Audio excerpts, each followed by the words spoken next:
letting your kids play with other people's toys, aren't you? No, you've just said that you're on the beach for less than 2 minutes. This is what happened when I met one of the locals at Skeg Vegas the other day. Theo was in the middle of Sandcastle building, got thirsty, so he ran the 5,100 metres to our setup that we had going on and was with me for literally no more than 2 minutes. The first minute that he was with me, I kept sort of peering up to make sure that no one like this came along and stole his toys. But admittedly, I did take my eyes off of them for 60 seconds, maximum. And when I looked up, lo and behold, Skegness's finest have stolen his toys. I says to Theo, just go and ask him back politely. So Theo goes over there and asks if he can have his toys back, and they flick sand in his face. So of course I go over there, recording, naturally, and start with I was being very polite.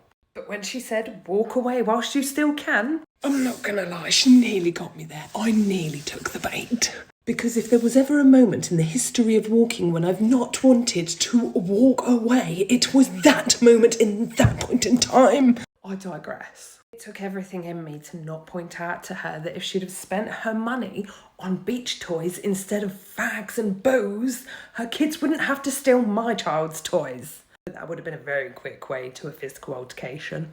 Not that I'm scared of a physical altercation.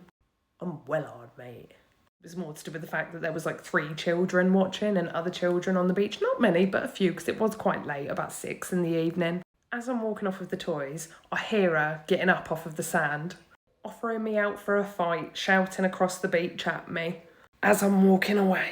She carried on shouting obscenities for a good 2 minutes, and like you guys saw my setup, there was no way I was packing that down quickly. So I just stayed where I was and carried on watching Theo have a good time whilst keeping an eye on her. Only a couple of minutes later, her and her kids left, or so I thought. No, she was sat at the cafe at the exit of the beach. There was only one way to get to my car, and it was past her. She eventually left at about 8:30. Theo was more than happy to spend extra time on the beach, and I wasn't willing to risk getting into an altercation over beach toys. What is the rule on abandoned beach toys? I've only shown a short clip here, but I can post the full video, and in that I explained to the woman that my rule on abandoned beach toys is if no one collects them after a good 20 minutes, they're fair game. Like if there's nobody around and they 100% look abandoned, well, then you're just cleaning plastic off of the beach. Or is it normal to just see them and play them regardless of who they belong to?